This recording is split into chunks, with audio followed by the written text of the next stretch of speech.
Good bad ugly இந்த 3 டேர்முக்குமே வந்து ஏத்த மாதிரி தான் வந்து கதையை அமைச்சிருக்கிறாங்க. எடுத்தோடனே ஒரு ப்ரொஃபஷனலா ஆரம்பிக்கலாமா இல்ல ஒரு வைபோட ஆரம்பிக்கலாமான்னு யோசிச்சுட்டு இருந்தேன். பட் வைபு மண்டைக்குள்ள ஓடிக்கினே இருக்குது. முக்கியமா ஒரு 3 ரெட்ரோ சாங்க வச்சு மனுஷன் வந்து ஆடியன்ஸோட பல்ஸையுமே பிடிச்சிட்டாரு. அஜித் ஃபேன்ஸோட மனசையுமே வந்து நிரப்பிட்டாரு அப்படின்னு தான் சொல்லணும். முக்கியமா இன்னொரு ஒரு சில வார்த்தைகள் சொல்லணும்னா, அணிலாமைகள் கொண்டாடும் குட் பேட் அக்லி அவ்வளவுதான். தல ஃபேன்ஸும் இருந்தாங்க, சாரி ஏகே சார் ஃபேன்ஸும் இருந்தாங்க, தளபதி விஜய் ஃபேன்ஸுமே இருந்தாங்க. FDFSல பார்த்தோம், நிறைய பேர் இருந்தாங்க. அதெல்லாமே பயங்கரமா இருந்தது. படத்தோட பிளாட் ஒட்டு மொத்தத்துக்கு ஒரு டிஸ்க்ளைமர் ஒன்று போடுறேன். லாஜிக் பார்க்காதீங்க. ஸ்டோரி வந்து அது சரியில்லை, இங்க எப்படி வந்தாங்க அப்படின்னு சொல்லிட்டு அது பார்க்காதீங்க. 3வது, இது எப்படி நடந்தது, இது இந்த மாதிரி நடக்கக்கூடாது அப்படின்ற அந்த ஒரு மைண்ட் செட்டுக்கே வந்து போயிடாதீங்க. படம் பார்க்க போறேன் நீங்க ஃபர்ஸ்ட் எடுத்தோன்னே ஒரு மாதிரி சரி ஓகே ஒரு 2.5 மணி நேரம் நல்ல வைபோட வெளியே வரணுமா, ஜாலியா ரொம்ப நாளுக்கு அப்புறம் இந்த அஜித் படங்கள் வந்து ஒரு வைப் இல்லாத மாதிரி இருக்கு, அந்த தலை பிளேவர்ல இல்லாம இருக்குது அப்படின்ற அந்த ஒரு மைண்ட் செட்டோட நீங்க இருந்தீங்கன்னா தாராளமா அந்த படத்தை போய் பாருங்க. அவ்வளவுதான். இது ஸ்டார்டிங் இன்ட்ரோ. படத்தோட ஒரு குட்டி பிளாட் என்ன அப்படின்னா, அவர் வந்து பாத்தீங்கன்னா ஓகே அவர் ஒரு மேரிட் பர்சன். பட் ஆனா அந்த மேரிட் பர்சன் வந்து அவரோட பையனுக்கே தெரியாம, அவர் பையனுக்கு தெரியாம என்ன பண்றாருன்னா ஜெயில இருக்காரு. பட் ஆனா அவங்க ஒய்ஃப் வந்து அதுக்கேற்ற மாதிரி அப்ப வந்து பிசினஸ் மேனா இருக்காங்க அப்படின்னு சொல்லிட்டு பண்றாங்க. 18 வருஷம் கிட்டத்தட்ட ஒரு ஜெயில் வாழ்க்கையை வந்து இது பண்ணிட்டு இருக்காரு. பையனோட 18வது பர்த்டேக்கு தான் வந்து அவரை நேர்ல பார்க்கணும் அப்படின்ற ஒரு கட்டாயம் வருது. ஸோ இதுக்கு அடுத்தா வந்து ஒரு சின்ன ட்விஸ்ட் நடக்குது. ஏகே சார் அவங்களோட பையன் வந்து பாத்தீங்கன்னா ஒரு சின்ன ட்ரக் கேஸ்ல மாட்டுறாரு. அது வந்து பின்னாடி வேற ஒரு ஸ்டோரி இருக்கு. அந்த ட்ரக் கேஸ்ல மாட்டறதுனால வந்து இவர் வந்து டைரக்டா வந்து போலீஸ் பிடிச்சு போறாங்க. அந்த இடத்துலதான் வந்து பாத்தீங்கன்னா ஏகே சார் வந்து ஃபர்ஸ்ட் டைமா வந்து நம்ம பாம்பேல தான் இருந்தாரு, ஜெயில தான் இருந்தாங்க. பாம்பேல இருந்து அடுத்து ஸ்பெயினுக்கு வந்து போறாங்க. ஸோ அங்கதான் வந்து பாத்தீங்கன்னா இந்த மாதிரி ஒரு சம்பவம் நடக்குது. எப்படி என் பையன் வந்து இங்கிட்டு ஜெயிலுக்கு போறான், யார் என்ன பண்ணாங்க, அவனுக்கு அந்த பழக்கமே கிடையாது அப்படின்ற மாதிரி வந்து அந்த ஒரு சின்ன ட்விஸ்ட கொண்டு வராங்க. அண்ட் அதே மாதிரி படத்துல வந்து பாத்தீங்கன்னா எக்கச்சக்கமான பேர் வந்து ஒரு கேரக்டர் ரோல் பண்ணாம அந்தந்த கேரக்டரை அப்பப்போ ஜஸ்டிஃபை பண்ற மாதிரி ஒரு ரோலுமே வந்து கொடுத்துருங்க. ஃபார் எக்ஸாம்பிள் வந்து பாத்தீங்கன்னா ஒரு ரெடினா இருக்கட்டும், இல்ல வந்து பிரபு சாரா இருக்கட்டும், ஸோ இந்த மாதிரி இன்னும் 2-3 கேரக்டர்ஸ் இருக்குது. சுனில் சாரா இருக்கட்டும், அவங்களுக்குமே வந்து அதுக்கேற்ற மாதிரி செம்மையான ஒரு கேரக்டர் தான் கொடுத்துருக்காங்க. பிரசன்னா வந்து பாத்தீங்கன்னா கிளைமேக்ஸ்ல வேற லெவல்ல காட்டியிருக்காங்க. முக்கியமா அவர் வந்து ஏன் நான் ஒரு அஜித் கண்ணி அப்படின்றத வந்து மறுபடியுமே வந்து அவர் ப்ரூவ் பண்ணியிருக்காரு. படத்துல வந்து அவருக்கு சின்ன சின்ன போர்ஷனா ஒரு டாக்கிங் போர்ஷனாவே இருக்கு. மற்றபடி எல்லாமே வந்து ஒரு side by side moving object தான் வந்துட்டு இருக்கு. பட் அப்படி இருக்கிறப்ப வந்து அப்பேற்பட்ட அந்த பிரசன்னா சாருக்குமே வந்து ஒரு படம் பிளாட் அப்படின்றத வந்து அதுபடி பார்த்தா ஒரு ஏகே சாரோட ஒரு பக்கபலமா இருக்கிற ஒன் ஆஃப் த தரமான ஒரு மச்சான்னு சொல்லிக்கலாம். அவரோட மச்சான் தான், வேற யாரும் இல்ல. முக்கியமா படத்துல அவர் மச்சான், ஓகேங்களா? ஏன்னா த்ரிஷா அவங்களோட அண்ணன், அவ்வளவுதான், வேற எதுவுமே கிடையாது. ஸோ அதனால வந்து மச்சா மாமான்ற வர அப்படிதான் வரும். இதுக்கு அடுத்தா வந்து ஒரு ரியல் ஸ்டோரி ஆரம்பிக்குது. ஏகே வந்து யாரு அப்படின்றத வந்து முழுக்க அவர் ஒரு கேங்ஸ்டரா காட்டியிருப்பாங்களே தவிர அவர் எப்படி கேங்ஸ்டர் ஆனாரு அப்படின்றது ஒரு சின்ன போர்ஷன் மட்டும் தான் காமிச்சிருப்பாங்க. ஸோ படத்தோட விஷயத்துல வந்து பார்க்கும்போது அது ஒரு சின்ன மனக்கசப்பா இருந்தது என்னைய பொறுத்த வரைக்கும் சொல்றேன். ஏன்னா ஒரு ஏகே சார் ஒரு கேங்ஸ்டர் அப்படின்ற அந்த ஒரு போர்ஷன்ல காட்ட போகும்போது பிளாஷ்பேக்ல இன்னும் 2-3 கேங்ஸ்டர் சீனா நீங்க காமிச்சிருக்கலாம். அவர் பண்ண பெரிய சம்பவம் எது அப்படின்றது அது 2-3 காமிச்சிருக்கலாமோ அப்படின்ற ஒரு மைண்ட் செட் எனக்கு வந்தது. மேபி மற்ற ஆடியன்ஸ்க்கு வந்ததா அப்படின்றதான் தெரியாது. இன்னொரு ஒரு விஷயம் என்ன அப்படின்னா, படத்துல 3 ரெட்ரோ சாங் இருக்குது. அது என்னன்னா சொல்ல மாட்டேன். ஒரே ஒரு சாங் மட்டும் உருத்த ஆரம்பிச்சது. அது ஒரு ஃபைட்டு. அந்த ஃபைட்டுக்கு வந்து அந்த சாங் வேணுமா அப்படின்ற ஒரு விஷயம் தான் வந்து தோணிட்டு. அதுக்கு பதிலா வந்து வேற ஏதாவது ஒண்ணு வச்சிருந்திருக்கலாமே, அது இன்னும் ஹிட் ஆயிருந்திருக்குமே அப்படின்ற. ஏன்னா மத்த 2 ரெட்ரோ சாங்குமே அட்டி போலியானே அப்படின்ற மாதிரிதான் இருக்குது. ஏன்னா அந்த 2 ரெட்ரோ சாங்குமே வந்து ஆடியன்ஸோட பல்ஸுக்கு அவங்க மீட்டருக்கும் எகிரிருச்சு, தேட்டரே கிழிஞ்சிருச்சு, திரையரங்கம் செதறட்டும் அப்படின்ற அந்த ஒரு வார்த்தை தான் வந்து நான் யூஸ் பண்ணணும்னு நினைக்கிறேன் இந்த இடத்துல. மற்றபடி அந்த ஒரு ரெட்ரோ சாங் ஒரு ஃபைட் சீனுக்கு வந்து தேவையில்லை. அதுக்கு பதிலாக வேற ஏதாவது வச்சிருந்துருக்கலாம், அவ்வளவுதான். இந்த 2-3 குறைகள். லாஜிக் பார்க்காதீங்க. முக்கியமா வந்து கதை, அவர் பையனை வந்து பார்க்கணும்னு ஆசைப்படுறாரு 18வது பர்த்டேக்கு. அந்த நேரத்துல வந்து பாத்தீங்கன்னா அவங்க பையன் வந்து ஜெயிலுக்கு போறாரு. திருப்பி அந்த பையனை வந்து யாரு ஜெயிலுக்கு அனுப்புனது அப்படின்ற அந்த ஒரு மைண்ட் செட்ல தான் வந்து பாத்தீங்கன்னா கதை அப்படியே அடுத்து மூவ் ஆகுது. இன்டர்வல்ல தான் வந்து தலை ஃபேன்ஸுக்கும் சரி இல்ல தளபதி ஃபேன்ஸுக்கும் சரி மிகப்பெரிய ஒரு சர்ப்ரைஸ். அந்த ஒரு வார்த்தை வந்து நான் சொல்ல மாட்டேன், நீங்க படத்திலே போய் பாத்துக்கங்க. அந்த ஒரு வார்த்தை வந்து தலை ஃபேன்ஸுக்கும் சரி தளபதி ஃபேன்ஸுக்கும் சரி முக்கியமா அதை சொல்லியே சொல்லுவாரு. எப்படி நம்ம நண்பர் அஜித் பண்ற மாதிரி அப்படின்னு சொல்லிட்டு நம்ம எப்படி தளபதி மாஸ்டர் ஆடியன்ஸ்ல வந்து சொன்னாரோ கோட் சூட்டுக்கு, அதே மாதிரி இங்கிட்டு நம்ம இன்டர்வியூல வந்து நம்ம நண்பரோட டைலாக் சொல்லி பார்ப்போமே அப்படின்ற அந்த ஒரு மோடல வந்து அந்த டைலாக் சொல்லியிருக்காங்க. அதுதான் வந்து ஒட்டுமொத்த பீக். ஃபர்ஸ்ட் ஹாஃப்ல வந்து பீக் மொமெண்ட். அதுல வந்து இன்னும் ஒரு படி மேல கொண்டு போயிடுச்சு.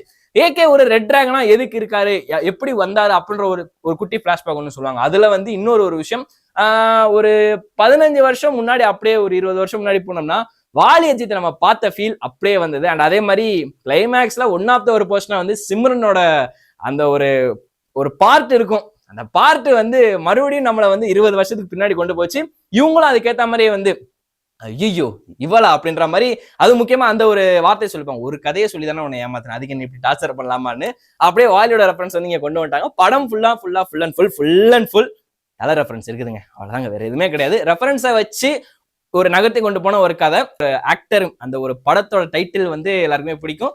அவரையுமே வந்து கூட வச்சு நடிக்க வச்சிருந்துருக்காங்க. டே இதெல்லாம் நம்புற மாதிரியா இருந்தா நம்புற மாதிரி தாங்க இருக்குது, பார்த்ததுக்கு அப்புறம் தானே தெரியுது என்ன மாதிரி ஒரு சம்பவம் அப்படின்னா. அதே மாதிரி அதுக்கு மேல இன்னும் ஒரு படி மேல போய் கொரியன்ல ஒன் ஆஃப் த சூப்பர் டூப்பரான டாப் டக்கரா இருக்க ஒரு ஆக்டரையுமே கூப்பிட்டு வச்சு நடிக்க வச்சிருக்காங்க. அதுக்குமே ஒன் ஆஃப் த தரமான ஒரு ரெஃபரன்ஸும் ஒரு லீடுமே கொடுத்துருக்காங்க. பட் எல்லாத்துக்கும் மேல வந்து அஜித்தை வந்து character wise, look wise, getup wise சும்மா நச்சுன்னு டாப் டக்கரா வேற மாதிரி காட்டி இருந்திருக்காங்க, அவ்வளவுதான். மற்றபடி இது இன்னும் ஒரு வார்த்தையில சொல்லணும் அப்படின்னா ஓஜி பியூர் ஃபேன் பாய் சம்பவம் தான். தாராளமா வந்து மக்கள் நம்பி போய் பார்க்கலாம், அவ்வளவுதான், வேற எதுவுமே சொல்ல தேவை. 2.5 மணி நேரம் லாஜிக்கு கதை எதுவுமே பார்க்காம உங்களுக்கு ஃபன்னு ஒரு கேரண்டி, 2வது என்டர்டைன்மெண்ட் ஒரு கேரண்டியா வேணும் அப்படின்னு தாராளமா நீங்க வந்து ஜிபியூ போய் பார்க்கலாம்.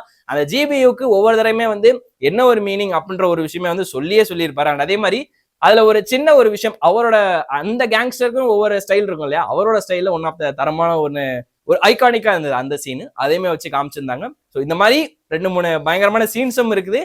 டெக்னிக்கல் வைஸா பாத்தீங்கன்னா கேமரா யூனிட் வந்து மிகப்பெரிய ஒரு அளவில் வந்து ஒர்க் பண்ணியிருக்காங்க. எடிட்டிங்குமே வந்து எடிட்டிங் வைஸாவும் டெக்னிக்கல் வைஸாவும் சொல்லணும்னா கேமரா யூனிட் ஒரு சைடு வந்து 100க்கு 100 கொடுக்கலாம், எடிட்டிங் வந்து 100க்கு 200 கொடுக்கலாம். ஏன்னா 2-3 போர்ஷன்ல வந்து அந்த ரெட்ரோ சாங் உள்ள கொண்டு வரும்போது அந்த பீட்டுக்கு ஏற்ற மாதிரி ஒரு கட்டு வரும். அஜித் சாரை வச்சு செதுக்கி இருப்பாப்ல ஆதிக்கு. 2-3 சீனு கேமரா ஆங்கிள் அப்படி எப்படின்னு சொல்லி அவரை வந்து எங்கெங்கெல்லாம் அழகா காட்டணுமோ, எங்கெங்கெல்லாம் மாசா காட்டணுமோ அந்த அளவுக்கு பீக்ல கொண்டு போய் வச்சிருந்திருக்காரு. அந்த ஆளு இவ்வளவு பெரிய ஒரு ஃபேன் பாயா இருப்பான்றது நினைச்சு கூட பாக்கல நானு.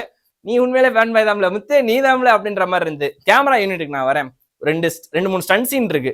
2-3 ஸ்டன் சீன் எடுக்கிறது முக்கியமா அந்த ஊர்ல எடுக்கிறதுன்றது கொஞ்சம் கஷ்டமான விஷயம் தான். பட் ஆனா அதுலயுமே வந்து பயங்கரமா செம்மையா எடுத்துருக்காங்க. அண்ட் அதே மாதிரி இன்னொரு ஒரு விஷயம், இதுல வந்து டூப்பு கிடையாது, அஜித் சாரே தான் வந்து ஸ்டண்ட் பண்ணிருக்காரு. படம் முடிஞ்சோன்னு டக்குன்னு நினைச்சு ஓடிடாதீங்க. படம் முடிஞ்சோடனே வந்து போஸ்ட் கிரெடிட் சீன் வந்து போடுவாங்க. அதுல வந்து சும்மா ப்ளூபர்ஸ் தான் போடுவாங்க. அதுலதான் வந்து ரியலாவே தெரிஞ்சது, ஓகே இந்த சீன்ஸ்லாம் வந்து உண்மையிலே அஜித் சார் தான் பண்ணிருக்காரு அப்படின்றது. ஸோ அதுவுமே வந்து பாக்குறதுக்கு பிரமிப்பா இருந்தது. ஏன்னா ஒரு சீன்ல வந்து ஓகே ஸ்பாய்லர் படம் வரும்ல, ஒரு சீன்லாம் வந்து இங்கிட்டு இருந்து இங்கிட்டு தாவணும், அது சேசிங்ல இருக்க போகும்போது. இது வந்து புதுசு கிடையாது, ஆல்ரெடி மங்காத்தாலே வந்து 1 வீல்ல பண்ணிட்டாரா, நீங்க கீழே கமெண்ட்ல போடலாம். பட் ஆனா இது கொஞ்சம் வேற, கார்ல பண்றது இன்னும் கொஞ்சம் கஷ்டம், கொஞ்சம் ஸ்லிப் ஆனாலும் காலி தான். ஸோ அந்த இடத்துல வந்து ரொம்ப கஷ்டப்பட்டு தான் மனுஷன் அந்த ஸ்டண்ட்லாம் பண்ணியிருந்திருக்காரு. இதுல இன்னும் சிறப்பான ஒரு அம்சம் என்ன அப்படின்னா, மார்க் ஆண்டனியோட அந்த படத்தோட கேமராமேன் அண்ட் எடிட்டர் தான் வந்து இதுலயுமே வந்து இது பண்ணிருக்காங்க. முக்கியமா வந்து அஜித் சார் கிட்ட பர்சனலா ரெக்வஸ்ட் பண்ணி கெஞ்சி கேட்டு வாங்கி ஆதிக் சார் வந்து வாங்கியிருக்கிறாராம். ஆக மொத்தம் வாங்கினதுக்கும் நம்பினதுக்கும் வச்சு செஞ்சிருக்கிறாங்க. கேமரா எடிட்டிங் வைஸாமே வந்து டாப் நாச்சா இருக்கு அப்படின்னு தான் சொல்லுவேன். மியூசிக்கை சொல்லணும்னா ஜிவி வந்து மறுபடியும் அவரோட வேலை என்னவோ பக்காவா அதை பண்ணியிருக்கிறாரு. ஓஜி சம்பவம், அதுக்கப்புறம் வந்து அடுத்து வந்த பாட்டு எல்லாமே வந்து ஒரு சிலருக்கு வந்து இல்ல அப்படி இல்லைன்னு சொல்லிட்டு இது பண்ணிட்டு இருந்தாங்க. பட் ஆனா நீங்க படத்தோட படமா வைபா பார்க்கும்போது உண்மையிலே அது வேற ஒரு லெவல்ல கொண்டு போச்சு. 2-3 பிஜிஎம் வந்து என்ன மேன் அதுக்கு ஏத்த மாதிரி நீ வந்து எழுதுனியா இல்ல செஞ்சியா இல்ல ஆல்ரெடி ப்ரீ பிளானா போட்டு வச்சா மேன் இல்ல ரீ ரெக்கார்டிங் பண்ணி அந்த இடத்துல சம்பவம் செதுக்கி இருக்கிற அப்படின்றது தெரியல. தலைவனோட பிஜிஎம் ஆல்வேஸ் டாப் நாச் தான். என்ன படமா இருந்தாலும் சரி, சாதாரண பட்ஜெட்டா இருந்தாலும் சரி, ஹை பட்ஜெட்டா இருந்தாலும் சரி, எப்பயுமே தலைவனோட சம்பவம் தான். அண்ட் அதே மாதிரி வந்து நடுவில் ஒரு அன்எக்ஸ்பெக்டட் கேமியோ ஒண்ணு வரும். நம்ம டார்கி தான் நேத்து நைட் ஒரு 10 to 11 இருக்கும்னு நினைக்கிறேன். அந்த புலின்னு சொல்லிட்டு ஏகே அந்த ஒரு புலி அப்படின்ற அந்த ஒரு பாட்டை வந்து ரிலீஸ் பண்ணாங்க. யாரா ஒரு டார்கி அப்படின்னு சொல்லிட்டு நினைச்சிடாதீங்க, அவருக்கு முன்னாடி நிறைய பாட்டு பாடிருக்காரு. நம்ம ஆபீஸ்லயே வந்து 2-3 ஃபேன்ஸ் அவருக்குன்னு இருக்கிறாங்க. அவருமே வந்து நிறைய நம்ம நிதிஷ் தான், என்னைக்காவது ஒரு நாள் அந்த கூப்பிட்டு வரேன். ஸோ அவருமே வந்து நிறைய விஷயம் சொன்னாரு. என்னன்னா அக்கா மகன்னு சொல்லிட்டு குட்டி புலியில ஒரு பாட்டு இருக்குமே, அது அவர் பாடினதுதான். அதை வந்து ரீவர்ஷன் பண்ணி ரீகம்போஸ் பண்ணி இங்க போட்டிருக்கிறாங்க, கிரெடிட்ஸ் கொடுக்காம. அது வேற விஷயம். பட் ஆனா இந்த படத்துல அவரோட கேமியோ இம்பார்ட்டன்டான ஒரு கேமியோ. அவர் பாட்டு அவரே நடிக்க வச்சு அவரே செதுக்க வச்சு அந்த ஃபைட் சீன், அந்த சேசிங் சீனே வந்து பிரமிக்க வைக்கிற லெவலுக்கு எடுத்து வந்திருக்கிறாங்க. ஸோ அதனால மியூசிக் வைஸாவும் சரி, இங்க டார்கிக்கும் சரி மிகப்பெரிய ஒரு கிரெடிட்ஸ் இருக்கு அப்படின்னு தான் சொல்லி ஆகணும். நடுவில் எனக்கு மட்டும் அந்த ஒரு சின்ன ஒரு ஃபேமிலி எமோஷன் போர்ஷன் ஒன்று இருக்கும், அது மட்டும் லேக் அடிக்கிற மாதிரி இருந்த ஒரு 10 நிமிஷம் ஃபர்ஸ்ட் ஹாஃப்ல. மற்றபடி வந்து எனக்கு மட்டும் தான் நான் சொல்றேன், பின்னாடி இருக்கிற உடனே நம்மளால பாத்துருவாரு கேமராமேன் எல்லாருமே. எனக்கு மட்டும் தான் லேக் அடிச்சதே தவிர மற்ற ஒட்டுமொத்த படமும் ஒன்னா சூப்பரா அடுத்தடுத்த சீனை வந்து என்னென்ன நடக்கும் அப்படின்ற லெவலுக்குமே வந்து யோசிக்க வச்சது 2-3 இடத்துல. அண்ட் அர்ஜுன் தாஸோட ரோல் பத்தி சொல்லணும்னா அவர்கிட்ட இருந்து ஒரு பீக் வில்லனிசம், ஒரு கைதி அளவுக்கு, ஒரு மாஸ்டர் அளவுக்கு அதெல்லாமே வந்து எதிர்பார்த்துறாதீங்க அப்படின்றதான் இந்த இடத்துல சொல்ல வரேன். அவரை வந்து கிளைமேக்ஸ்லயுமே சரி யாருமே எதிர்பார்க்கிட்டே என்னடா இப்படி பண்ணி வச்சிருந்துருக்கீங்க அப்படின்ற லெவலுக்கு தலையில கை வைக்கிற லெவலுக்கு வச்சிருந்தாங்க. அண்ட் அதே மாதிரி அந்த இடத்துல தான் இன்டர்வல் வந்துச்சு.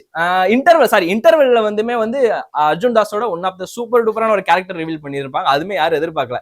இந்த மாதிரி 2-3 ஒரு சஸ்பென்ஸான விஷயமே வந்து வச்சிருந்திருக்காங்க. அண்ட் அதே மாதிரி எண்ட்ல வந்து அஜித்தோட லுக்கே வேற லெவல். சீரியஸ்லி வந்து எந்தெந்த படங்கள் ரெஃபரன்ஸ் வந்து 2-3 நீங்க பார்த்துருப்பீங்க ஆல்ரெடி. பட் கடைசியோட லுக்கோட ரெஃபரன்ஸ் வந்து யாருமே எதிர்பார்த்திருக்க மாட்டாங்க.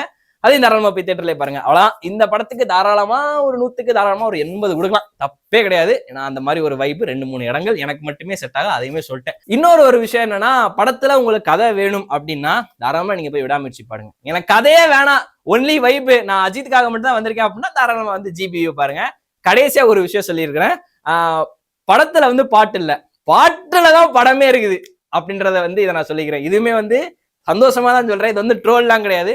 தரமான ஒரு வைப் தான் இருக்குது. ஜாலியா போய் பாருங்க. அவ்வளவுதான். நான் ஆல்ரெடி மார்க்கும் கொடுத்தேன். மற்றபடி இந்த படத்தை நீங்க பார்த்துருந்தீங்கன்னா அடுத்து இதுக்கு உங்களோட ரெஸ்பான்ஸ் எப்படி அப்படின்னு கீழே கமெண்ட் பண்ணுங்க. பார்க்காதவங்க தாராளமா போய் பாருங்க. அவ்வளவுதான் மக்களே. வேற ஒன்றும் சொல்றதுக்குல வேற ஒரு வீடியோ தரவங்க சொல்லிக்கிறேன். வணக்கம்.